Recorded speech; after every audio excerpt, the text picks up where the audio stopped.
అందరికీ నమస్కారం. 2024 మార్చి 8న మహాశివరాత్రి రాబోతుంది. ఈ మహాశివరాత్రిలోపు మహాశివుడి పెళ్లి కథను వింటే చాలు శివ అనుగ్రహం కలుగుతుంది.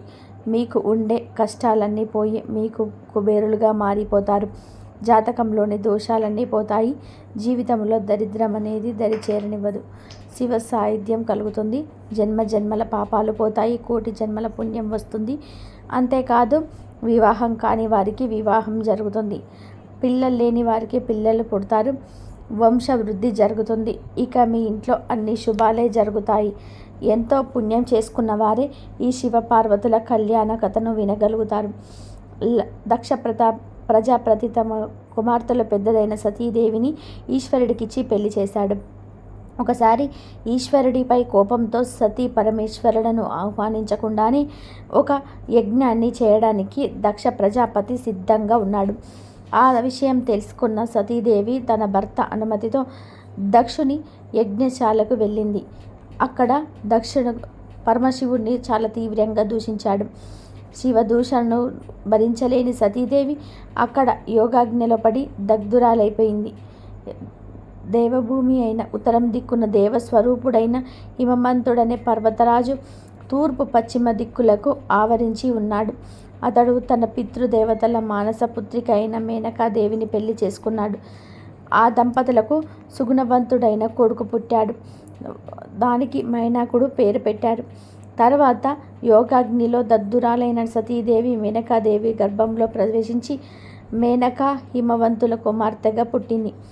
ఆమె గౌరవర్ణంతో ఉండడం చేత ఆమెకు గౌరీ అని పేరు పెట్టారు. పర్వతరాజు పుత్రిక అయినందున ఆమెను జనులందరూ కూడా పార్వతి అని పిలిచారు. పార్వతి శుక్లపక్ష చంద్రుడిని దినదిన ప్రవర్తనమానురాలైంది. కాలానుగుణంగా ఆమె యవనవతి అయింది. పరమశివుడు సతీదేవి యోగాన్ని భరించలేక హిమవత్ పర్వత చర్యలలో తీవ్రమైన తపస్సు చెయ్య ప్రారంభించాడు. ఆ విషయాన్ని తెలుసుకున్న హిమవంతుడు పరివారంతో తాటుగా తమ కుమార్తెను వెంటబెట్టుకొని ఈశ్వరుడు తపస్సు చేసే ప్రదేశానికి వెళ్ళి ఆయనకు పరిచర్యలు చేయమని స్వయంగా తన కుమార్తె పార్వతీదేవిని నియమించాడు. పార్వతీదేవి స్వయంగా భక్తితో పువ్వులు, దర్భలు, సమిదలు ఈశ్వరునకు సమకూర్చి పెడుతూ ఆయన తపస్సుకు భంగం కలగకుండా పరిచర్యలు చేస్తున్నది.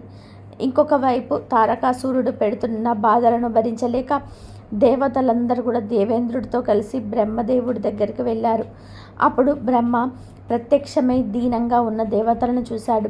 అప్పుడు దేవతలందరూ కూడా బ్రహ్మను గొప్పగా స్తుతించారు. వాళ్ళ ముఖాలు కాంతి విహీనములై ఉండడం కారణాన్ని అడిగాడు బ్రహ్మ. దానికి దేవతలు తారకాసురుని వలన తాము పడుతున్న బాధలను వివరించి వారిని సంహరించమని ప్రార్థించారు. అప్పుడు బ్రహ్మ దేవతలతో, దేవతలారా, మీ కోరిక నెరవేరుతుంది, కానీ నేను వారిని సంహరించలేను. వారిని నేనే వృత్తి పొందించాను. దిశ వృక్షాన్నైనా తానే పెంచి తానే నరకటం తగని కాదు కదా. కనుక వారిని చంపడానికి ఈశ్వర రథస్థు నుంచి పుట్టినవాడే సమర్థవంతుడవుతాడు, కానీ మరెవరికి సాధ్యం కాదు. ఈశ్వరుణ్ణి రథస్థును పార్వతి మాత్రమే భరించగలదు. అందువలన ఇనుము అయస్కాంతం చేత ఆకర్షింపబడినట్టుగా శివునకు పరిచర్యలు చేస్తున్న పార్వతి మనసు పరమేశ్వరుడు ఆకర్షించేటట్టుగా ప్రయత్నించండి. ఆ పార్వతీ పరమేశ్వరులకు కుమారుడు మీకు సేనాని అవుతాడు. అతనే తారకాసురుని అంతమొందిస్తాడు అని చెప్పి బ్రహ్మ అంతర్ధానమయ్యాడు. తర్వాత దేవతలు కార్యాన్ని చక్కపెట్టడానికి దేవలోకానికి వెళ్ళిపోయారు. అప్పుడు దేవేంద్రుడు పరమేశ్వరుని మనసును చెలింప చేయగలిగే శక్తి మన్మథ కుమార్తెకు మాత్రమే ఉన్నదని నిశ్చయించుకొని మనసులో తలుసుకున్నాడు. వెంటనే మన్మధుడు స్త్రీల కనుబొమ్మల మధ్య అందమైనటువంటి ధనస్సును భుజంపైన ధరించి లేత మామిడి మొగ్గను బాణంగా పట్టుకొని భగవంతునితో కలిసి ఈ ఇంద్రుడు వెంటకు వచ్చాడు. అప్పుడు దేవేంద్రుడు మన్మధుడు చాలా గౌరవించి తన సింహాసనమై కూర్చొండబెట్టుకొని, మిత్రమా, నాకు వజ్రాయుధము, నీకు కలువు కలిపి 2 అస్త్రములు. వజ్రాయుధము తపస్సు చేసే వారి విషయంలో వందనమైనది, కానీ నీవు అనే అస్త్రము సర్వకార్యములను సమర్థవంతమైనది, కార్యసాధనమైనది. నీ బలం నాకు తెలుసు. కావున నాతో సమానుడవైన నిన్ను దైవ కార్య సాధనకే వినియోగిస్తున్నాను. నీవు చేయవలసిన దైవ కార్యం ఒకటున్నది. తపస్సులో నిమగ్నుడై ఉన్న పరమేశ్వరుని పార్వతి సేవిస్తున్నది. యువతలను మిక్కిలిగా భావించి తారకాసురుణ్ణి చంపగల శక్తి ఈశ్వర రథస్థు నుంచే పుట్టిన వాడికే ఉంటుంది. అందువల్ల ఈశ్వరుని మనస్సు పార్వతి అని ఆకర్షించినట్టుగానే భావనాన్ని ప్రయోగించు. ఈ పనిలో నీకు వసంతుడు సహాయపడతాడు. ఈ పని పార్వతీదేవి వలన కావలసిందే అయినప్పటికీ, బీజమే అంకురమునకు కారణమైనప్పటికీ, ఉత్పత్తి కంటే ముందు నీరు ప్రధానంగా అవుతున్నది. నీవి పనికి ప్రధానుడవు. నీ బాణప్రయోగం లేకుండా పరమశివునకు పార్వతిని చూడాలని ఆసక్తి కలుగుతుంది. దీనివల్ల నీకు కలిగే కీర్తిని గురించి నేను చెప్పనక్కర్లేదు. ఎందుకంటే యాచించే వాళ్ళు దేవతలు. పని 3 లోకాల వాళ్ళది. పని నీ బాణం చేత మాత్రమే సిద్ధిస్తుంది. నీ పరాక్రమం విచిత్రమైనది అని ఇంద్రుడు మన్మధుడికి చెప్పాడు. దేవేంద్రుడి ఆజ్ఞాపూర్వకములైన మాట విని మన్మధుడు తన భార్య అయిన రతీదేవి స్నేహితుడైన వసంతుడితో కలిసి శివుని తపోభూమికి వెళ్ళాడు. వసంతుడు ప్రకృతినంతటినీ ఫలింపచేశాడు. అయినప్పటికీ నందీశ్వర ఆజ్ఞ వలన నిశ్చలమైపోయింది. దేవదారు చెట్టు మొదలన ఆరుపై పులిహూరు తరపుచ్చుకొని సమాధిలో కూర్చున్న పరమేశ్వరుని మన్మధుడు చూశాడు. ఆ ఈశ్వరుడు వీరాసనంలో ధ్యానం చేస్తూ ఉన్నాడు. పాములతో జడలను పైకెత్తి కట్టుకున్నాడు. జపమాలను చేతిలో ధరించాడు. ప్రాణాయామం చేస్తూ ఉన్నాడు. అంతలో వనదేవతలైన చెలికత్తెలతో పూలు మొదలైన వాటిని పట్టుకొని వస్తున్న పార్వతిని మన్మధుడు చూశాడు. పార్వతీదేవి పరమశివుని దగ్గరకు వచ్చింది. అదే సమయంలో ఈశ్వరుడు తన తేజస్సును చేసుకొని యోగాన్ని విడిచిపెట్టాడు. నంది శివునకు నమస్కరించి సేవాభావంతో పార్వతి వచ్చిన విషయాన్ని చెప్పాడు. పార్వతీదేవి చెలికత్తెలను తాము తెచ్చిన పువ్వులను శ్రీగుని పాదాల దగ్గర పెట్టారు. పార్వతీదేవి కూడా తన జడల్లో ధరించిన పూలు జారునట్టుగా వంగి నమస్కరించింది. అప్పుడు శివుడు ఆమెను సవతి పోరు లేని ప్రియుడిని భర్తగా పొందావని ఆశీర్వదించాడు. మన్మధుడు వాళ్ళిద్దరినీ దగ్గరగా చూశాడు. తాను పూల బాణాన్ని ప్రయోగించడానికి తగిన సమయం అని నిశ్చయించుకొని తన వింటి నారిని సంధించాడు. పార్వతీదేవి తామర పూసల తావలాన్ని శివుని చేతకి ఇచ్చింది. ఆ దండలో అందుకోవడానికి శివుడు తీసుకోవడానికి సిద్ధపడ్డాడు. మన్మధుడి బాణాలు ఇంటికి సంధించాడు. అతని బాణాన్ని ప్రయోగించే లోపులోనే శివునిలో కొంచెం ధైర్యం తగ్గి తన 3 కళ్ళతోనే ఎర్రటి పెదవి గల పార్వతీ ముఖాన్ని చూశాడు. పార్వతీదేవి కూడా ఒళ్ళంతా పులకరించేలాగా సిగ్గుతో ముఖాన్ని అడ్డుగా తిప్పుకుంటుంది. అంతలో జితేంద్రుడైన శివుడు తన మనసు చెలించడానికి కారణం ఏమిటా అని నలువైపులా చూశాడు. అప్పుడు ఎడమవైపు ఉంచి బాణాన్ని ప్రయోగించడానికి సిద్ధంగా ఉన్న మన్మధుడు శివుడికి కనిపించాడు. వెంటనే శివుడికి ఆగ్రహం వచ్చేసి 3వ కంటి నుండి అగ్ని జ్వాలలు బయటికి వచ్చాయి. ఆ జ్వాలలు దేవతల వారు బాధించే లోపలనే మన్మధుడి దహించి వేస్తాయి.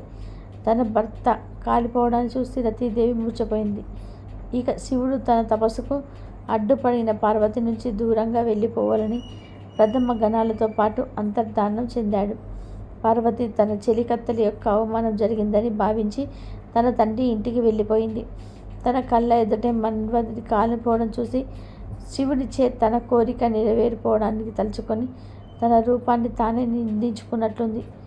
ప్రియుడు గుర్తించాల్సిన అందము నిరాశపడింది. ఏ విధమైన దోషం అందమైన శరీరం పొందడానికి తపస్సు చేయడానికి నిర్ణయించుకుంది. సగం శరీరాన్ని భర్తను పొందడానికి తపస్సు మాత్రమే సాధనం అనుకుంది.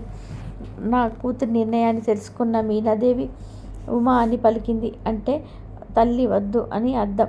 అందుచేతనే పార్వతి ఉమాదేవి అని కూడా పిలుస్తారు. మేనక ఇత్తులిత్తులు తల్లి విరిసిన పూల వలె అతి కోమలమైన శరీరం రాతి వంటి మిక్కిలి కఠినమైన తపస్సు భరించలేదని చెప్పింది. కానీ స్థిరమైన నిశ్చయం కలిగిన పార్వతీదేవి మనసులో మేనక మరలించకపోయింది. తర్వాత నిశ్చిత్రాలైన పార్వతీ తండ్రి హిమవంతుడు తమ కోరిక నెరవేరేందుకు తాను తపస్సు చేయడానికి అనుమతిని ఇవ్వమని చెలికత్తె చేత అడిగించింది. హిమవంతుడు తమ కుమార్తె పట్టుదల కోసం నేను అంగీకరిస్తూ ఒక విశాలమైన శిఖరాన్ని తపస్సు చేయడానికి తగిన ఏర్పాట్లను చేయించాడు. అప్పుడు పార్వతీదేవి తపస్సు చేసిన శిఖరమే నేడు గౌరీ శిఖరంగా పేరు పొందింది. పార్వతీ తపస్సు ప్రారంభించడానికి ముందే తన లంకాలను నీటిని కూడా విడిచిపెట్టేసింది. సూర్యకాంతుల వల్ల నారచీరను కట్టుకుంది. ఆమె ముఖం తలదువ్వి పూలతో అలంకరించినప్పుడల్లా అందంగా ఉండే తపస్వినిగా జడలు కట్టినప్పుడు కూడా అంతే అందంగా ప్రకాశిస్తుంది. తపో నియమాన్ని అనుసరించి ఉంజ దాటిని 3 పెట్టెలుగా ధరించింది. దాని చేత అసలు ఆమె కంటి భాగం కందిపోయింది. ఆ ఎర్రటి పెదవులకు లత్తుగా పూసుకోవడానికి ఉంటే మంచి గంధాన్ని పూసుకుంటుంది. చేతులు ఇప్పుడు దర్బలం పోయడానికి, జపమాలను తిప్పడానికి ఉపయోగించుకోవచ్చు. శ్రేష్టమైన మెత్తటి పక్క పడుతుందా? పార్వతి తన చింతనే నిండుగా చేసుకుని రాతిపైన పండుకుంటుంది. పార్వతి తన కోమలమైన శరీరాన్ని లెక్క చేయ కఠినమైన తపస్సుకు సిద్ధపడింది. ఆ దేవి భీష్మకాలంలో 4 దిక్కులలోనే తన అగ్నులతో పాటుగా 5వ అగ్నిగా సూర్యుని తేజస్సు చేత వెలుగుతూ పంచాక్షరి తపస్సు చేసింది. ఆ విధంగా తప్పించబడిన పార్వతి ఆయా చిత్రంగా లభించిన నీళ్లను, చంద్రిక కిరణాలను మాత్రమే ఆకారంగా చీకరిస్తూ తపస్సు చేసింది. పంచాగ్ని మధ్యలో తపస్సించిన ఆమె శరీరంపై తొలకరి జల్లు పడడం చేత కొంత ఉపశమనం కలిగింది. మొదటి వర్షపు నీటి బిందువులు ముందుగా ఆమె కనురెప్పలపై పడి, పెదవి మీదలు పడి జారి అభంగా నాభిలోకి ప్రవేశిస్తుంది. క్రమంగా జడివాన కుసిరినప్పుడు పార్వతి రథం మీద పడుకోగా ఆమె తపస్సు నాక్సా ఎవరైనా ఉన్నారు. లోకంలో ఎండిపోయి రాలిన ఆకులను తినడం గొప్ప తపస్సుని తినడం. ఆ పార్వతి ఎన్ని రాలినా సరే ఆకులను కూడా తినొద్దు. ఆమెను పురాణమును తెలిసిన వాళ్ళు అపర్ణ అని పిలిచారు. మృదువైన ఆమె శరీరము ఈ విధంగా ఎండకు ఎండి వానలో తడిచి చలికి వణికి మహామునుల తపస్సులను అతిక్రమించింది. ఒకనాడు నల్లలేడి చర్మమును, మోదుగు దండాన్ని ధరించి నేర్పుతో మాట్లాడగలిగే బ్రహ్మ తేజస్సుతో ప్రకాశిస్తూ మూర్తిభవించిన ఒక బ్రహ్మచారి పార్వతీదేవి పాపానికి వచ్చాడు. పార్వతీదేవి ఆయనకెదురెళ్ళి గౌరవంగా సపరీలు చేస్తాను ఆశ్రమానికి తీసుకొని వచ్చింది.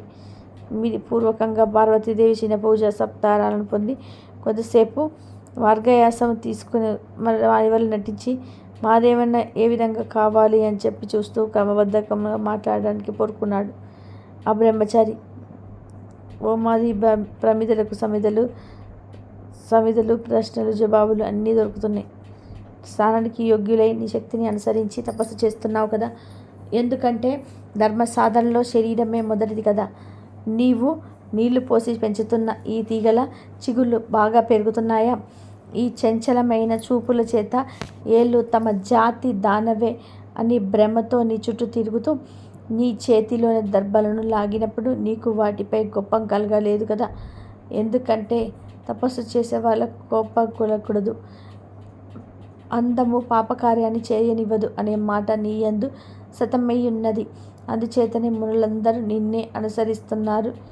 ఈ తండ్రి అయిన హిమవంతుడు నీ కుమార్తెగా పొందడం వల్ల పవిత్రుడైనట్టుగా మరి ఇతరములైన వాటి చేత పవిత్రుడు కావటం లేదు. నీవు త్రివర్గాలలో ధర్మాన్ని మాత్రమే అనుసరించటం వలన నేను ధర్మమే త్రివర్గాలలో గొప్పది. నీ తులసి కోట చిన్నది. నీ మాటల చేత స్నేహం ఏర్పడుతుంది. కావున సుందరి, నన్ను పరాయవాణిగా భావించకు. బ్రాహ్మణులకు సహజమైన స్వభావం చేత నీతో ఏర్పడిన స్వార్థ నువ్వు ఒకటి అడగాలనుంది అనుకుంటున్నాను. రహస్యం కానిదైతే చెప్పు. మొదటి బ్రహ్మ అయిన హిరణ్య గర్భుని వంశంలో పుట్టిన దానికి 3 లోకాల సౌందర్య రాశిగా పూర్తి సృష్టించబడింది. ఇది అందగట ఐశ్వర్య సుఖం కోసం వెతకాల్సిన అవసరం లేదు. సుత్తన యవ్వన వయసులో ఉన్న దానవుడు ఇంతకంటే తపాలుసుకు ఫలం ఏమిటి చెప్పు. సాధారణంగా స్త్రీలు భరించలేని భావనాన్ని పొందినప్పుడు ఈ విధమైన తపశ్చర్య అనుకుంటారు. అటువంటిది నీకు ఎన్నడూ జరగదు. ఎందుకంటే ఇతరులు ఎవ్వరికీ లభించని విచారము లేని రూప సౌందర్యం కలదానవు. నీ తల్లిదండ్రుల వల్ల నీకు ఎటువంటి అవమానం కలగదు. అలాగే ఇతరుల వల్ల కూడా ఏ విధంగానూ అవమానించారు. పాము పడగపై ఉన్న మనని పొందడానికి ఎవరు సహకరించారు కదా. యవ్వనంలో ధరించవలసిన ఆభరణాలు విడిచిపెట్టి ముసలితనంలో ధరింపవలసిన నాలుగు ముందుకు ధరించవచ్చు. బహుశా నక్షత్రాలతో కూడిన రాత్రి సమయంలో సూర్యోదయానికి అర్హమవుతుంది చెప్పు. స్వర్గాన్ని కోరి తపస్సు చేస్తున్న దానివైతే నీ శ్రమ వ్యర్థమే. నీ తండ్రి నీకు నివాస భూమిలో జీవత విహార సమాలి ఇన్ని రోజుల నుంచి తపస్సు చేస్తున్న దానవైతే ఇక తపస్సు చాలించు. రత్నాంగి ధరించి దాన్ని వెచ్చి చేస్తుంది. రత్నము తన ఈ వేడి నిట్టూర్పు వలన నీవు వరుణి కోసమే తపస్సు చేస్తున్నట్టుగా, అయినా నీవు వరించినప్పటికీ లభించిన వాడెవడున్నాడు? ఆహా, నిన్ను ఇంతగా కష్టపెడుతున్న ఆ యవ్వనవంతుడు ఎవడో కానీ తన సౌందర్య గర్భంతో మోసపోయాడని నేను భావిస్తున్నాను. అటువంటి స్థితిలో నిన్ను చూసిన మనసున్న వానికి ఎవరికైనా సరే మనసు మండుతుంది. ఓ గౌరీ, ఎంతకాలం నీవిలా కష్టపెడతావు? ఇక నీ తపస్సు చాలించు. నేను కూడా తపస్సు చేసిన వాడిని. కావాలంటే నా తపస్సులో సగభాగాన్ని నీకు ఇస్తాను. దానివలన నువ్వు కోరినవి మేలును పొందవచ్చును. అతడెవడో నాకు చెప్పు అని బ్రహ్మచారి అయిన బ్రాహ్మణుడు అడగ్గా, పార్వతీదేవి సిగ్గుతో తాను చెప్పలేక పక్కనున్న చెప్పులకు క్రీకంటితో సైగ చేసింది. అప్పుడు ఆ చెలికత్తె బ్రహ్మచారితో ఇలా చెప్పింది. విద్వాంసుడా, నా పార్వతిని గురించి తెలుసుకోవాలని నీకు కుతూహలంగా ఉంది. చెబుతాను విను. ఇక దేవేంద్రుడు మొదలైన సంపదలను నలుదిక్కలకు పెళ్లి చేసుకోవడానికి సిద్ధపడినప్పటికీ వారిని తిరస్కరించి రూపం చేత జయం సౌఖ్యం కానివాడు, మన్మధుడిని జయించినవాడు ఆయన పరమేశ్వరుడు భక్తిగా పొందగలిచి తపస్సు చేస్తున్నది. పూర్వం మన్మంతుడు ప్రాయణని ఈశ్వరుడు ఓంకారంతో కోపించక అది చేనక్కి వచ్చేసి పార్వతీ గుండెలో గాఢంగా నాటుకుంది. అప్పటి నుండి తండ్రి ఇంట మదన వస్తువులుంటే పార్వతీ నుదుటిపై చందనాన్ని కూడా పూసుకున్నప్పటికీ ఉపవాసాన్ని పొందలేదు. రాతి పలకపై పడుకోక ఈమె శరీరపు వేడికి మళ్ళా ఏలే కరిగిపోయింది. కానీ ఆమె చల్లదనంతో పలగలేదు.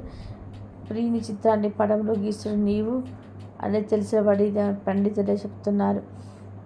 నడుపైన మనసు నిలిచిన నన్ను ఇలా తెలుసుకోలేకపోతున్నారు అని ప్రశ్నించేది. రాత్రి 3 జాములు వెలుక ఉండగా 4వ జాములకు వస్తాను. క్షణకాలం కన్నులు మూసి శివుడి పోసి కలగని నీలకంటే అధవానం ఎక్కడికి వెళ్ళిపోతున్నావు అని ఇబ్బదిస్తూ మేల్కొనేది. జగన్నాథుడైన పరమేశ్వరుడి ఎన్నటికీ చూడలేక, తండ్రి అనుమతి చూడలేక నాతో కలిసి ఈ తపోవనానికి వచ్చింది. ఈమె తపస్సు ప్రారంభించే ముందు నాటిన విత్తనం మొలకెత్తి పెద్ద చెట్టై పుష్పించి ఫలించి ఈమె తపస్సుకు సాక్ష్యంగా నిలిచింది. కాబట్టి నీ కోరిక ఇంకా మొలకెత్తనే లేదు. తపస్సు చేత కృషించి చేయన పార్వతీదేవిని చూస్తున్న ఎండిపోయిన నాకేంటి చాలను తడిపినట్టే దేవేంద్రుల దొడ్ల గువ్వలైన భీశ్వరుడు ఎప్పుడు అనుగ్రహిస్తాడో విని తెలుసుకోకపోతే అని పార్వతీదేవి ఉదయాన్ని మాత్రం చెప్పిన చెలికత్త మాటలు విని బ్రహ్మచారి ఇలా అన్నాడు. ఓయి, నీ చెలికత్త మాటలు నిజమేనా అని పార్వతిని అడిగాడు. అప్పుడు పార్వతీదేవి నమస్కరించి జపమాలను మోచేతిలో వేసుకొని సిగ్గుపడుతున్న బ్రహ్మచారి అయితే వేద విధుల్లో శ్రేష్ఠుడు కూడా. నువ్వు విన్నదంతా నిజమవుతుంది. ఇప్పుడు ఆ బ్రహ్మచారి లేరు. అమంగళమైనటువంటి అలవాట్లు కలవాడని తెలిసి కూడా మళ్ళీ వారినే వరిస్తున్నాను. వారి గురించి ఆలోచిస్తాను. పట్టణాన్ని విడిచిపెట్టు. 2 విష్ణువులు పొందాలని కలగాలని మంగళప్రదమైన వివాహ కంకణం ధరించిన నీ చేతిని పాములను కడియములుగా ధరించి తన శ్రీకుడు తనను మొదటిసారి పట్టుకున్నప్పుడు నీవు ఓర్చుకోగలవు. నూతన వధూవరులుగా గ్రహంశం గుర్తులు కలిగిన నీ పట్టు చీర కొంగును రక్తంతో చలిపిన 7 చర్మము ఉడిపెట్టడం తగనిదేమో. నీపై ఆలోచించుకో. గొప్ప రాజభవనకు ఉరిపెట్టుకోరాదు. కాలి భారాన్ని గుర్తులు వెంట్రుకలతో సహా వెదజల్లబడిన శ్మశానములు శత్రువులు కూడా సహించలేడు. ముక్కంటి వక్షస్థలాన్ని సులభమే కానీ వక్షస్థలంపై ఉన్న సీతాభస్మం అన్ని వేపూలు కలిగినవాడు. నువ్వు వక్షస్థలానికి అడ్డుకుంటుంది. పార్వతి, ఇంతకంటే నవ్వుల పాలయ్యే విషయం మరొకటి ఉన్నది. అంటొక్కడు కదా, నీవు ఊరేగించవలసిన నీవు ముసలి ఎద్దుపై తిరగటం చూసి ప్రజలందరూ నవ్వుతారు. పార్వతి శివుడి వరుణ అవుతుంది. దక్షిణాల్లో ఏ ఒక్కటైనా ఉన్నదేమో ఆలోచించు. శరీరపు అందాలని చూస్తే వాళ్ళు వంకర పెట్టుక ఎవరు తెలియదు. దిగంబర రక్తమే అతని సంపదను తెలియజేస్తుంది. అందువల్ల ఈశ్వరుడి పెళ్లి చేసుకోరు. నీ ఆలోచన మొదలుపెట్టి ఈశ్వరుడికి సంయోగము తగినది కాదు. ఆసనంలో ఉన్న మరణశిలకు యజ్ఞశాలలో ఉన్న యూగు స్తంభానికి చేసే దైవిక పూజని చెయ్యురు కదా అని పలికాడు. అప్పుడు పార్వతీదేవి కోపంతో బ్రహ్మచారికి ఇలా చెప్పింది.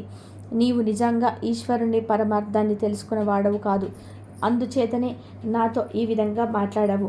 లోక సామాన్యం కానిది కారణం ముగింపలేని మహాత్ములను గురించి అవివేకులు ఈ విధంగానే ద్వేషిస్తూ ఉంటారు.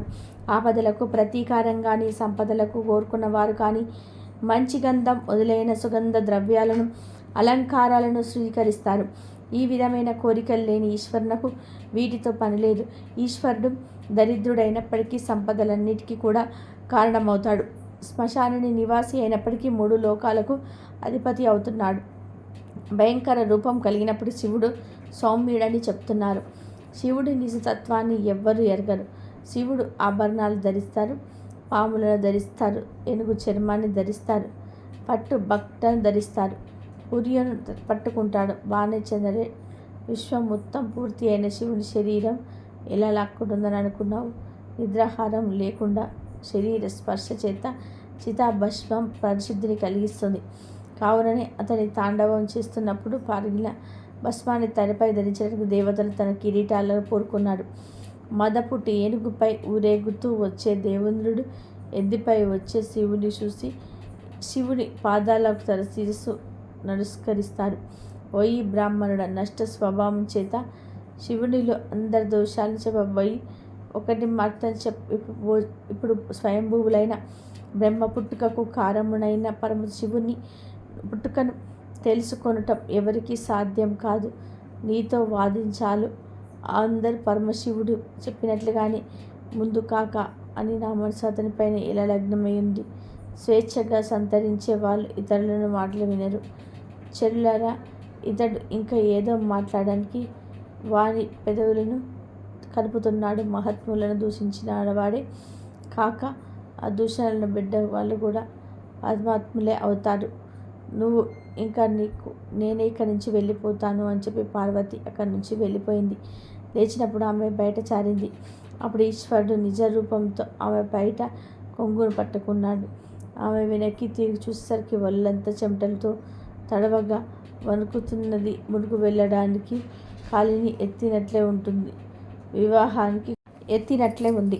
వివాహానికి కొండ అడ్డుపడిన నదిలా పర్వతపుత్రిక ముందుకు వెళ్ళలేక అక్కడ నిలవలేక బొమ్మలా ఉండిపోయింది.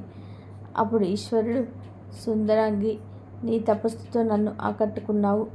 నేటి నుండి నీ పాద సేవకులను అని చెప్తున్నాడు. పార్వతి తపస్సు వలన పొందిన కష్టం అది తన తండ్రి కన్యాయనం చేయకపోవడమే స్వీకరించమని తన భార్య చెలికత్తి చేత పార్వతి మాటలకు శివుడు అంగీకరించి సప్త మహర్షులను స్మరించాడు. తేజవంతులైన సప్త మహర్షులు అరుంధతి దేవి కలిసి నలువైపులా ప్రకాశింపచేసి శివుడిని దగ్గరికి వచ్చాడు. శివుడు ఆ మహర్షిని తీసేసి సమాన భావంతో గౌరవించాడు. తాను కూడా భార్యను పొందాలనే కోరిక ఎక్కువైపోయింది. ప్రతివేత్తలైన భార్య సంస్థలకు మూలమైన వారు శివుడికి భార్యను పొందాలనే కోరిక కలలేదు. మన్మధుడికి ఉపశమనం కలిగింది. సాంగమునుగా 4 వేదములు మధ్యాహ్నం చేసిన సంతోషంతో జగద్గురువైన ఇలాగైన వేదాలను నియమపూర్వకంగా అభ్యసించినందుకు, ప్రకారంగా హోమం చేసినందుకు, మేము చేసిన తపస్సునకు నేడు మాకు ఫలితం సిద్ధించింది. జగత్ ప్రభు అయిన నువ్వు నన్ను మర్చుకోబుడా, మా కోరిక సిద్ధించింది. ఉన్నతమైన స్థానాన్ని పొంది ఉన్నాం. ఇప్పుడు నువ్వు మమ్మల్ని స్మరించడం వల్ల ఉన్నతమైన స్థానాన్ని పొందడం వాళ్ళం అవుతాము. గొప్పవారి ఆదరణము తమ జ్ఞానంలోకి స్పర్శలను కలిగి ఉన్న చేత మేము నీ చేకల గౌరవాన్ని పొంది మేము గొప్పవాళ్ళుగా భావించుకుంటున్నాము. నీవు మమ్మల్ని స్మరించినందువలన వచ్చిన సంతోషాన్ని నీకు చెప్పము. విరూపాక్ష అంతర్యామి అయిన నీకు మేము ఏమి చెప్పగలను? నిన్ను మేము స్వయంగా చూసుకుంటందుకు కాదు. నీ యథార్థకత్వాన్ని భరించలేను నేను. బంతులకు అతిథిపైన నువ్వు నీ ఆత్మస్వరూపాన్ని నాకు చెప్పు. సృష్టి సంహారాలలో ఈ రూపం దేనికి సంబంధించిందని? సరే, నీ స్వార్థ విషయానికి అలా ఉంచడు. ప్రపంచం నీవు స్మరించక వచ్చిన నీ స్వరూప విషయాన్ని అలా ఉంచు. ప్రభువు నీవు స్మరించగా వచ్చిన మేము చేయదగిన కార్యాన్ని ఆదేశించండి అని ప్రార్థించారు. అప్పుడు ఈశ్వరుడు ఇలా చెప్పాడు, ఓ మహర్షులారా, ఏ విధమైన కార్యమునైనను నేను నా స్వార్థం కోసము చెయ్యనని మీరెరుగుదురు. నేను ఈ 8 మూర్తులతో ఈ స్వరూపాన్ని పొందానని మీకు తెలిసిందే కదా. అటువంటి నేను వర్షం కోసం దేవేంద్రుని ప్రార్థించిన చాతక పక్షిర తమ శత్రువులైన తారకాసురుని సంపాదించడానికి సంతానాన్ని పొందమని నన్ను ప్రార్థించారు. అందువల్ల పార్వతీదేవి అందు నేను పుత్ర సంతానాన్ని పొందాలనుకుంటున్నాను. మీరు హిమవంతుని దగ్గరికి వెళ్ళి నాకు పార్వతిని ఇచ్చి పెళ్లి చేయమని కోరారు. పెద్దలు కుదిర్చిన సంబంధమునకు విరక్తులుండవు. మహోన్నతుడు, స్థిరమైన వాడు, వారాన్ని భరిస్తున్న హిమవంతుడు చాలా పూజ్యుడు. వారితో సంబంధం నాకు శ్రేష్టమైనది. లోకంలో ఋషులు చెప్పిన మాటలే ఆచార్యంలోకి. కాబట్టి హిమవంతుడు ఏ విధంగా మాట్లాడుతాడు? మీకు నేను చెప్పనవసరం లేదు. పూజ్యురాలైన అరుంధతి దేవి కూడా అక్కడ కార్యాన్ని నిర్వహిస్తుంది. సాధారణంగా మనము స్త్రీలే సంసర్దులై ఉంటారు. అందువల్ల మీరు పెట్టిన కార్యసిద్ధి అపురానికి వెళ్ళండి. మళ్ళీ యొక్క మహాకోట సదీరంలోనే కలుసుకుందామని మహా చెప్తాడు. యోగులకు ఆద్యుడైన పరమేశ్వరుడే బాని కోల్పోవడం అంటే తమ భార్యలతో కూడి ఉన్నందుకు సిగ్గును విడిచిపెట్టారు. అప్పుడు శివుడి దగ్గర సెలవు తీసుకొని ఆకాశ మార్గంలో ఉషధి ప్రశ్నపురానికి వెళ్ళిపోయారు. తాను ముందుగానే ఉద్దేశించిన పుస్తకాలను వెళ్ళిపోయాడు. ఆకాశ మార్గంలో సంచరించి ఔషధీయ ప్రస్థానానికి వెళ్ళారు. పట్టణం అలాగే పట్టణం సంపన్నుడైనటువంటి స్వర్గలోకంలా ఉంది. మహర్షులు ఆ పట్టణానికి చూసి స్వర్గములు చేసి కార్యాలు మోసములని భావిస్తున్నారు. ద్వారపాలకులు వచ్చిన ఆ మహర్షులను చూసి ఉండగానే వారు హిమవంతుడి మందిరానికి వెళ్ళారు. హిమవంతుడు పూజా ద్రవ్యములతో మహర్షులకు ఎదురు వెళ్ళి స్వాగతించారు. స్వయంగా మహర్షులకు సత్కరించిన తర్వాత హిమవంతుడు తానే దారి చూపుతూ అంతఃపురానికి తీసుకుని వెళ్ళాడు. అక్కడ ఋషులను కర్రలతో చేయబడిన ఉన్నత ఆసనాలపై తాను కాదు సింహమైన కూర్చొని అంటాడు.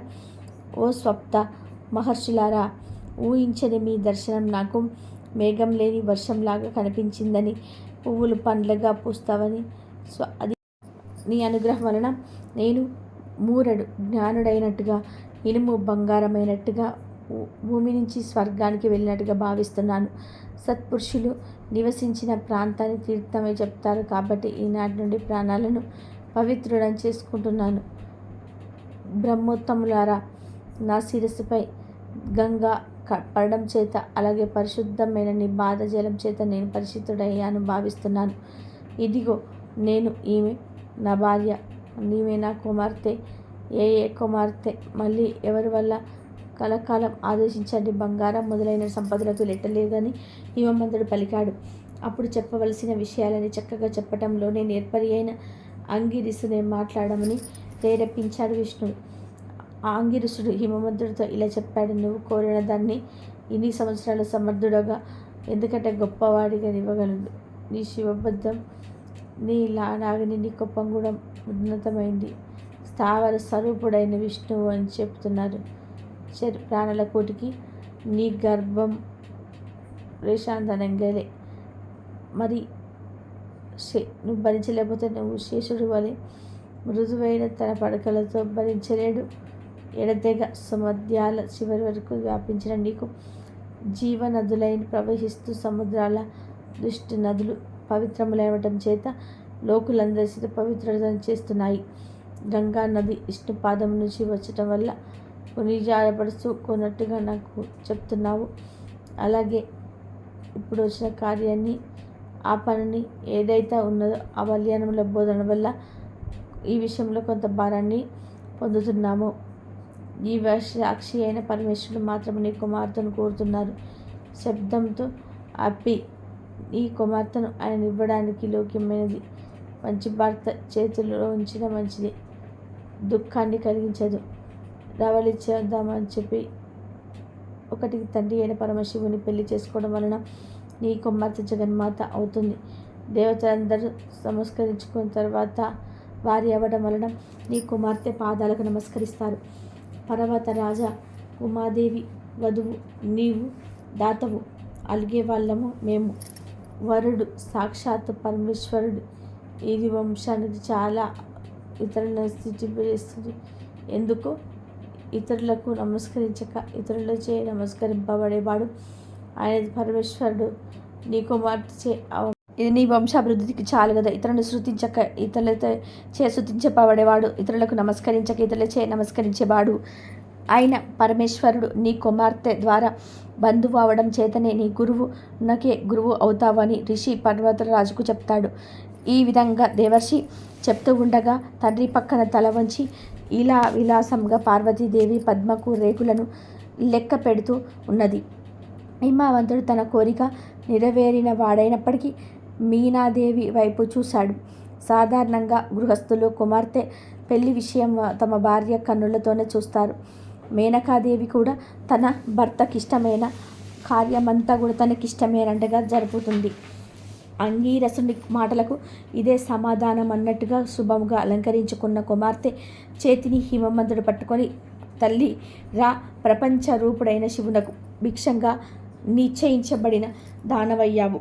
యాచించేవారు మునులు, నాకు గృహస్థ ఫలితం సిద్ధించింది అని కుమార్తెతో చెప్పి హిమవంతుడు మహర్షులతో ఈ త్రిలోచని భార్య నీకు నమస్కరిస్తున్నది అని చెప్పాడు. మహర్షులు హిమవంతుడి మాటలకు సంతోషించి పార్వతీదేవి వెంటనే ఫలించే ఆశీర్వచనాలను పలికారు. అరుంధతీదేవి సిగ్గుపడుతున్న పార్వతీదేవిని తన తొడలపైన కూర్చున్నబెట్టుకున్నది. కూతురు పైన ఉన్న ప్రేమ చేత మీనాదేవి దుఃఖిస్తూ ఉండగా, ఇంతకు ముందు వేరొక్క భార్య లేని పరమేశ్వరునకు నీ కుమార్తె భార్య అవుతున్నదని ఓదార్చింది. హిమవంతుడు మహర్షులను పెళ్లి ముహూర్తం ఎప్పుడని అడగగా నేటికి 4వ రోజు అని చెప్పారు. వాళ్ళు హనుమంతుని పొంది పరమశివుడానికి చెప్పడానికి ఆకాశ మార్గంలో వెళ్తున్నారు. పరమేశ్వరుడు కూడా పార్వతిని పొందడానికి కుతూహలంతో 4 రోజులు అతి కష్టంగా రోజులు గడిపాడు. 3 రోజుల తర్వాత హిమవంతుడు బంధువులతో కలిసి కన్యాదానం చేయడానికి దీక్షను పొందాడు. పార్వతీదేవి అభిమానంతో పట్టణంలోని ప్రతి ఇంటిలోని పెళ్లి సంబంధులైన మంగళకరములైన పనులను చేయిస్తున్నారు. అంతఃపురము పట్టణము అంతా ఒకటైనట్టుగా పెళ్లి అలంకరణలు జరిగాయి.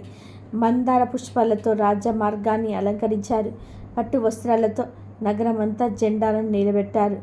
బంగారపు తోరణాలతో ఇంకా అంచారు. స్వర్గ శోభను పొందింది. కొడుకులు కూతుళ్ళు అనేకులు ఉన్నప్పటికీ కూడా భర్త ఇంటికి వెళ్ళిపోతున్నాడనే బాధతో తల్లిదండ్రులకు ఆమెపై ప్రేమ అధికమైంది. పార్వతి అందరి ఆశీర్వాదం పొందుతూ బంధుజనుల గుండెలోకి చేరింది. ఒకరు అలంకరించిన తర్వాత వేరే ఒకరు ఏ విధంగా బంధువులందరూ కూడా తమ తమ ఒడ్జుల్లో కూర్చోబెట్టుకుని పార్వతీదేవి పార్వతి పెళ్లి కూతురుగా పుణ్యవతి అయిన శ్రీ బంధు అలంకరించారు. శ్రీని తెల్లని ఆవపిండితో లేదా గరికలను ఊరి నలుగు పెట్టి అభ్యంతర స్నానం చేయించారు. తర్వాత స్త్రీలకు పార్వతీదేవి పెళ్లి కూతురుగా గొప్పగా అలంకరించారు. పార్వతి ముత్తైదులకు నమస్కరిస్తూ ఉండగా అక్కడ అఖండమైన అతి ప్రేమను పొందినాడు. మహాశివుడు కూడా నంది భుజాన్ని ఆలంబన చేసుకొని శార్దూల చర్మకాన్ని కలిపిన ఎద్దుపైకి సప్తమాతృకలు తమ తమ వాహనాలను వేసుకొని అనుసరించారు. తమ పదమగనాలు శూలాలను ధరించి మంగళ సూర్యనాదాలతో శివుడునకు విశ్వకర్మ గురించినారు. మొదటి బ్రహ్మ అయిన చతుర్ముఖుడు బీవత్సరం లాంటి మీరు లాంఛనుడై విష్ణు సహస్రాత్తు జయ శబ్దాలను చేస్తూ వచ్చారు. ఇంద్రాది లోక పాలకులు శుభ లక్షణాలైన వస్త్రాభరణాలను ధరించి వచ్చే శిశువును నమస్కరించారు. మహాదేవుడు వారినందరినీ యథారీతిగా గౌరవించాడు. వాళ్ళందరికంటే ముందుగా సప్త ఋషులు నిలవగా చిరునవ్వుతో చిరునవ్వుడు ఈ వివాహ యజ్ఞానికి మీరు అధర్వులుగా ప్రవర్తించమని కోరాడు. అందరూ ఆకాశ మార్గంలో ఔషధి ప్రస్థపురానికి చేరుకున్నారు. హిమవంతుడు దేవతల రాకముందు శివుడి ఆనందంతో వస్త్రాలంకార సంపదల చేతను ఏనుగులతోనూ పరివారంగా ఎదురు వెళ్ళ సాధనంగా దేవతలందరికీ స్వాగతం పలికి విడిది గృహానికి తీసుకొని వెళ్ళేటోళ్ళు. దారిలో ఔషధి ప్రస్థాన స్త్రీలు తన బట్టలను విడిచి మెడలపై నుంచి కుతూహలంతో తన పరమశివుడిని చూస్తారు. అక్కడ సున్నకు పట్టు వస్త్రాలను ధరింపచేసి కొత్త వెన్నెలగా చేత సముద్రుని వలె పార్వతీదేవి దగ్గర తీసుకొని వెళ్ళారు. హిమవంతుడు పార్వతిని తీసుకొని రాగా శివుడు ఆమె చేతిని స్వీకరించాడు. పార్వతీ పరమేశ్వరులు ప్రాణి దహన సమయంలో ఎదురుగా ఉత్తములైన కాంతి పుంజము ఆవిర్భవించింది. ఈశ్వర్ల దాంపత్యం అవన్నీ కూడా సఖ్యం కానిది.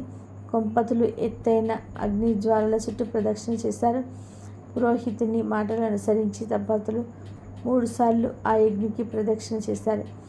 వధువైన పార్వతి ఇట్లా ఆశీర్వదించారు. తల్లి, నీ వివాహానికి నువ్వు సాక్ష్యం ఏది? నీ భర్త అయిన శివుడితో కలిసి నీ విచారంగా ఉన్నది నీ అయితే దీవించాలి. భవానీదేవి అస్తరించి యజ్ఞికులకు అమ్మాటలు శ్రద్ధగా విన్నది. తర్వాత గృహ నక్షత్రాన్ని చూడమని చెప్పేగా తల ఎత్తి చూసింది. ఈ విధంగా పురోహితుని చేత నిర్వహించబడిన ప్రాణిగ్రహణానికి కార్యమైన పర్వత దంపతులు మీనాహిమ మంతులకు నమస్కరించి తర్వాత హిమవంతునికు నమస్కరించారు. బ్రహ్మ కళ్యాణి వీరమాతకు కమ్మని దీవించాడు. బృహస్పతి పార్వతీ సమేతుడైన మనసులో శాంతి పొందాడు. తర్వాత దంపతులు చతురస్ర వేదికపై బంగారపై ఆసనాలు కూర్చోబెట్టి లోకాచారాన్ని అనుసరించి పలకరించొద్దనుకున్నారు. లక్ష్మీదేవి పొడమైన నాలంకర పద్మాన్ని గడువుగా పట్టుకుంది. సరస్వతీదేవి సంస్కృత ప్రాకృత రూపమైన 2 విధములైన భాషలతో స్తుతించింది. ఈ విధానంగా దంపతులైన పార్వతీ పరమేశ్వరులకు ముందుగా పార్వతీదేవి నమస్కల్పం చేత వినాయకుడి చేత జన్మించాడు. దేవకార్యములైన తారకాసురుల సంహార నిమిత్తమే పరమేశ్వరుడికి ఇచ్చాను. మనక ప్రబుద్ధుడు శుభించాడు. సుబ్రహ్మణ్య స్వామి, కార్తికేయుడని, షణ్ముఖపుత్రుడని విధములైన పేర్లు ఉన్నాయి. అతడు తారకాసురుడిని సంహరించాడు. ఈ విధమైన పవిత్రమైన పార్వతీ కళ్యాణి భక్తితో చదివిన వాళ్లకు, విన్న వాళ్లకు అనేక శుభాలు కలుగుతాయి. మిత్రులు లేని వారు సుగుణవంతుడైనట్టు పుత్రులు జన్మిస్తారు. పెళ్లి కాని స్త్రీ పురుషులకు అన్యోన్యమైన అనుకూలమైన సహచరులు లభిస్తారు. అలాగే శివరాత్రిలోపు శివరాత్రి రథ కథను వింటే చాలు చాలా సకల ఐశ్వర్యాలు సిద్ధిస్తాయి. సకల శుభాలతో పాటు శివ అనుగ్రహం సిద్ధిస్తుంది. ఒకనాడు కైలాస పర్వత శిఖరంపై పార్వతీ పరమేశ్వరుడు సుఖాసీనుడై ఉండగా పార్వతి శివుడితో అన్ని వ్రతములను ముందు మొత్తం నడిపిస్తావు కదా, భక్తి ముక్తి ప్రదాపకమైనటువంటి కోరుకున్నది. అప్పుడే ఫస్ట్ ఏసిచ్చి శివరాత్రి వ్రతము దాని విశేషాలను తెలియజేశాడు. దీనిని మహాభాగుల చక్రదర్శి నాడు ఆచరించాలని తెలిసి కానీ తెలియక కానీ ఒక్క మారు చేసినను యముడి నుండి తప్పించుకొండకు విముక్తి పొందుతారని దాన్ని వృత్తాంతసారము అంటారు. వృత్తాంతసారమని ఈ పర్వత ప్రాంతమున హింసావృత్తి గల బోయేవాడు ఉండేవాడు. ప్రతి ఉదయం అడవికి బయటకు వెళ్ళి సాయంత్రం ఏదైనా మృగమును చంపి తెచ్చుకొని కుటుంబాన్ని పోషించేవాడు. కానీ ఒకనాటి ఉద్యమమున బయలుదేరి వెళ్ళి బలవంతా కూడా తిరిగి రాక ఒక మృగం కూడా దొరకలేదు. ఆ రోజు చీకటి పడుతూ మొన్న చేతులెత్తి ఇంటికి వెళ్ళడానికి మనస్కరించగా వెనుతిరిగెను. దారిలో అతనికి ఒక తటాకము కనిపించెను. ఏమైనా మృగాలు నీరు త్రాగుట కోసమై అచటకు తప్పకుండా వస్తాయని వేచియుండి వాటిని చంపవచ్చునని ఆలోచించి దగ్గరనున్న ఒక చెట్టెక్కి తన చూపులకు అడ్డుగా ఉన్న ఆకులను కాయలను విడిచి కింద పడేవి చెల్లికి శివశివాయని వండుకోచు వెల్లువెక్కి మృగాల కోసం వేచి ఉండెను. మొదటి జామునే వెళ్ళక పెట్టి లేడి నీళ్లు త్రాగుటకు అక్కడికి వచ్చెను.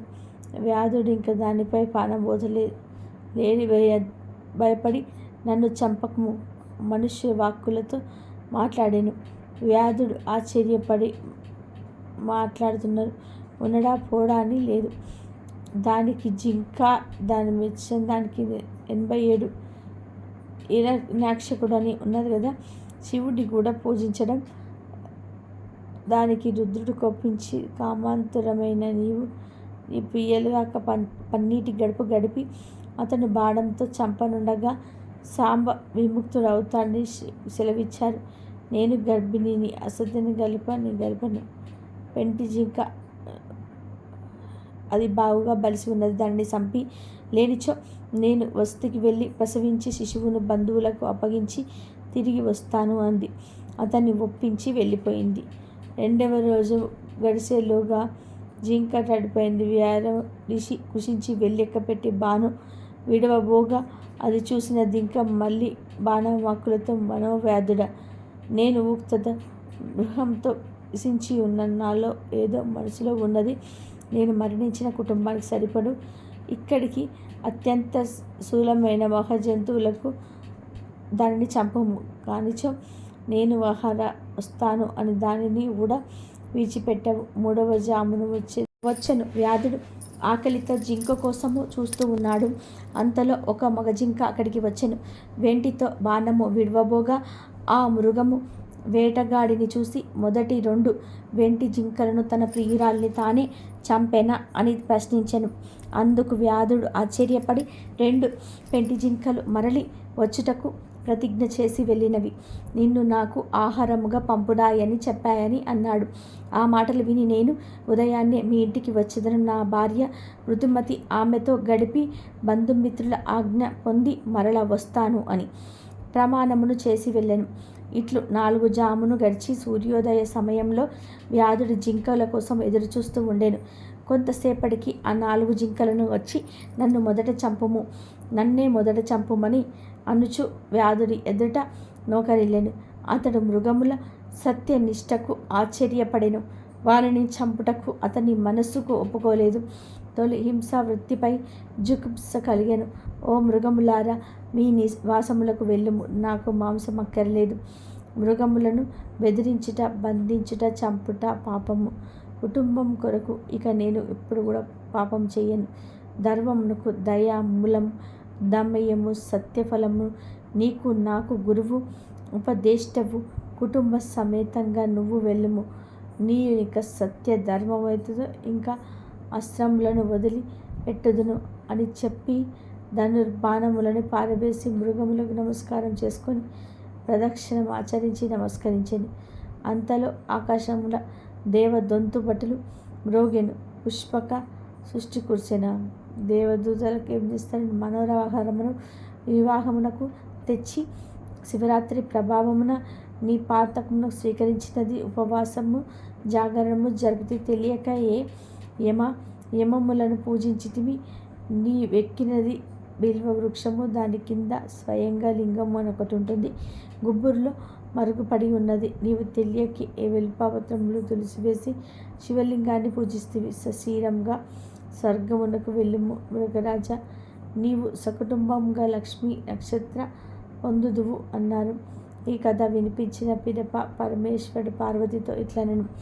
దేవి, ఒక్క కుటుంబమే 6 ఆకాశమున ఉశిల నక్షత్రం, 3 నక్షత్రాలు ముందున్న 2 జింకపిల్లలు, 3వ పిల్లది మృగశీర్షమందురు. దాన్ని వెనక నుండు నక్షత్రములు ఉజ్వలమైనవని గుప్తక నక్షత్రములు. అయినను శివ రాత్రిలోపు శివుడికి మాంసము నైవేద్యంగా పెట్టి పూజ చేసిన ఒక భక్తుడి కథను వింటే చాలు జన్మల పాపాలు పోతాయి, కోటి జన్మల పుణ్యం వస్తుంది, రాజయోగం పడుతుంది. పూర్వం అవంతి అనే ఒక పట్టణం ఉండేది. ఆ పట్టణంలో నంది అనే పేరు గల శివభక్తుడు ఉండేవాడు. అతను చాలా ధనవంతుడే. ఇప్పుడు తన ధాన్యాలకు భోగభాగ్యాలకు కలిగి ఉన్నప్పటికీ గర్వించకుండా ఎంతో భక్తి శ్రద్ధలతో శివ ఆరాధన చేసేవాడు. ఆ పట్టణానికి తూర్పు దిక్కున ఒక అడవి ఉండేది. ఆ అడవిలో ఒక సింహలింగం. అది తెలుసుకున్న నంది అనే శివభక్తుడు అక్కడ గుడి కట్టాలని నిర్ణయించుకున్నాడు. అతడు శివభక్తుడు కాబట్టి అతనికి తన దగ్గర ఉన్న డబ్బుతోటి గుడి కట్టాలని నిర్ణయించుకున్నాడు. తీసుకోకుండానే అసలు దేవాలయాన్ని నిర్మించాడు. అదే దేవాలయంలో శివుడు నిత్యం పంచామృతాలతో పుష్పాలతో అభిషేకం చేయండి పూజిస్తూ ఉండేవాడు. ఇలా కొద్ది కాలం గడిచిపోయింది. ఈ విధంగా నంది ముఖ్యము కూడా ఆ గుడిలో శివలింగానికి పూజలు చేస్తూ ఉండేవాడు. ఇలా ఉండేవా ఒకరోజు పట్టణానికి దగ్గరలో ఉన్న ప్రాంగణంలో నివసిస్తున్న వేటగాడు తన క్రూర వృత్తి ప్రకారంగా పక్షులను వేటాడడానికి వెనుదిరిగాడు. అలా బయలుదేరి వెళ్తూ ఉండగా అడవిలోకి ప్రవేశించగా అలా అడవిలోకి తిరుగుతూ అలిసిపోయి ఇంటికి వెళ్ళే మార్గంలో అడవిలో ఉన్న శివాలయాన్ని చూశాడు. వెంటనే ఆ వేటగాడు ఆ శివాలయంలోని ప్రవేశించాడు. అక్కడ గుడిలోకి వెళ్ళి ఆ శివలింగాన్ని దర్శనం చేసుకున్నాడు. ఏదో తెలియని భక్తి భావం కలిగింది. శివుని పూజించడానికి అడవిలో అతనికి ఒత్తాన్ని చెప్పడం. అది తిరుగుతూ ఉండగా ఒక సరస్సు అతనికి కనిపించింది. అతని నోటితో బంజైన అక్కడున్న మరడాకులను కొన్నిటి తీసుకొని ఆలయంలోకి ప్రవేశించాడు. నంది అనంలో ప్రవేశిస్తుడు పవనసుతుడు ఆ శివలింగంపై ఉన్న పుష్పాలను తీసి పారవేసి తాను నోటితో తెచ్చిన నీటిని శివుని అభిషేకించి మారేడు దళాలతో శివలింగాన్ని పూజించాడు. అంతేకాకుండా తాను వేటాడిన పక్షి మాంసాన్ని శివుడికి నివేదించి ప్రదక్షిణలు చేసి శివుణ్ణి నమస్కరించుకొని తన నివాసానికి తిరిగి వెళ్ళాడు. మరుసటి రోజు నంది శివలింగానికి పూజ చేయడానికి అడవిలోని ఉన్న గుడి దగ్గరికి వచ్చాడు. పూజ చేయడానికి తనతో పాటు ఒక బ్రాహ్మణుడిని కూడా తీసుకొని వచ్చారు. వారిద్దరు కూడా ఆలయంలోకి ప్రవేశించగా అంతా అపరిశుభ్రంగా ఉంటుంది. ఇలా ఎవరు చేశారని నంది బాధపడి ఆ స్థలాన్ని శుభ్రం చేసి పూజను ముగించుకొని తన గృహానికి వెళ్తాడు. నంది వెళ్ళిన కొంతసేపటికి కిరాతుడు అనే వేటగాడు అరణ్యం నుంచి వచ్చి ముందట్లాగా శివుని పూజించి తన గృహానికి వెళ్ళి మనుష్యుడు నంది ఆలయానికి వచ్చేసరికి అదే మాత్రం ఆమె కూడా అపరిశుభ్రంగా ఉండడం చూసి అదానికి బాధపడి ఆలయాన్ని ఎవరు పాడు చేస్తున్నారు, గుడిలో ఉన్న శివలింగాన్ని నంది నిద్ర పెట్టుకొని తన గృహానికి తీసుకొని వెళ్ళి తన శివుని పూజించడం మొదలు పెడతాడు. శివలింగేటప్పుడు శివలింగాన్ని తీసుకొని వెళ్ళాలి, ఆలయంలోకి వెళ్లకుండా ఉంటాడా? ఎప్పటిలాగానే వేటగాడు శివారాధన చేయకపోతే మరెవరికి అతని గుడిలోకి వెళ్ళి చూసేసరికి అక్కడ శివలింగం కనిపిస్తుంది. అక్కడ కిరాతీయుడు విచారిస్తూ ఉండగా ఒక ఆలోచన చేస్తాడు. స్వామి, నేను నీ కుమారుడు లాంటి వాడిని, నేను ఎలా పూజించనో తెలియదు. రత్నములతో పూజించడానికి, పూజలతో పువ్వులతో పూజించడానికి నా దగ్గర పువ్వులు లేవు. నా హృదయాన్ని నీకు అర్పించి పూజించి నేను పూజలు చేస్తాను. నా పూజలు ఏం తప్పు ఉంటే నన్ను క్షమించు. నీకు కనిపించకుండా ఉండడం తగదు. నువ్వు కనిపించకపోతే నాకు లోకంతో పని లేదు. ఎప్పటిలాగనే నాకు కనిపించి నా పూజను స్వీకరించి నన్ను మన్నించు అని ప్రార్థించాడు. ఒకవేళ నీవు కనిపించకపోతే నీ ఎదుటే నిన్ను తలుచుకుంటూ నా ప్రాణాలను విడుస్తాను అని విచారిస్తాడు. అయిన పరమశివుడు ప్రత్యక్షం కాలేదు. ఇలా కొంత సమయం గడిచిన తర్వాత ఆ కిరాతకుడు తన జీవితం పైన విరక్తితో ఇక ఈ జన్మ నాకు అవసరం లేదని భావించి హరహర అంటూ తన దగ్గరికి వెళ్ళి తన శిరస్సును ఖండించుకున్నాడు. కిరాతుడి భర్తిని మెచ్చిన ప్రత్యక్షమై అప్పుడు తన శిరస్సును తనకిస్తాడు. బ్రహ్మాది దేవతలు సకల దేవతలు పరమేశ్వరుని కీర్తించారు. నారదుడు శివగీతం పాడుతూ నృత్యం చేస్తూ వచ్చాడు. ఈ విధంగా ప్రకృతి అంతా కూడా ఎంతో రమణీయంగా సంతోషించింది. ఇంతలోనే శివభక్తుడైనటువంటి నంది కిరాతుని చూడడానికి ఆలయంలోకి ప్రవేశించాడు. అతను ఆలయంలోకి ప్రవేశించగానే పరమేశ్వరుడు ముందు చేతులు కట్టుకొని నిలబడ్డాడు. కిరాతుడు అతనికి కనిపించాడు. మరుక్షణం ఆ నంది తాను చేసిన పనికి సిగ్గుపడి పరమేశ్వరుడి పొత్తితో భావించి కిరాతుడిని కౌగిలించుకొని ఇలా అనసాగాడు. కిరాతక, నీ వల్ల నా జన్మ ధరించింది. ఆ పరమేశ్వరుని చూసి అదృష్టం నాకు కలిగింది. నీవు చేసిన పనికి నేను మూర్ఖునిగా భావించాను, నన్ను క్షమించు అని వేడుకున్నాడు. నిజమైన భక్తుడగు నీవే అని నంది కిరాతకుని అభినందించారు. అప్పుడు ఆ పరమేశ్వరుడు నందిని చూసి, ఓ నంది, నీవు కూడా నాకు నచ్చిన భక్తుడవే. నీ ఇద్దరు సూర్య చంద్రుడు ఉన్నంత వరకు నా వద్దనే ఉంటారు అని చెప్పి ఆ మహాశివుడి వారిద్దరిని కూడా తీసుకొని కైలాసానికి వెళ్ళిపోతాడు. భగవంతుణ్ణి పూజించడానికి జాతి కుల మత భేదాలు అనేటివి ఏమీ ఉండవు. నిర్మలమైన భక్తితో నిశ్చలమైన మనసుతో పూజించటం వలన ఆ మహాశివుడు ప్రసన్నమవుతాడు. భగవంతుడిపై మనసు లగ్నం చేసి సమాజంలోని మంచి బ్రతికి ఇతరులకు హాని కలిగించకుండా భక్తి చేసేవారిని ఆ శివుడు అనుగ్రహిస్తారు కాబట్టి శివరాత్రిలోపు ఈ కథను వింటే చాలు, వీడు చూస్తే చాలు, శివ అనుగ్రహం కలుగుతుంది. మీకు ఉండే కష్టాలన్నీ కూడా పోయి మీరు కుబేరులుగా మారిపోతారు. జాతకంలోని దోషాలన్నీ పోతాయి. జీవితంలోని దరిద్రం అనేది దరిచేరనివ్వదు. శివ సాహిత్యం కలుగుతుంది. జన్మ జన్మ పాపాలు పోతాయి. కోటి జన్మల పుణ్యం వస్తుంది. అంతేకాదు, వివాహం కాని వారికి వివాహం జరుగుతుంది. పిల్లలు లేని వారికి పిల్లలు పుడతారు. వంశవృద్ధి జరుగుతుంది. ఇక మీ ఇంట్లో అన్ని శుభాలే జరుగుతాయి. ఇదండి ఈరోజు వీడియో. నా వీడియో కనుక మీకు నచ్చినట్లయితే ప్లీజ్ లైక్ చేయండి, షేర్ చేయండి, సబ్స్క్రైబ్ చేయండి.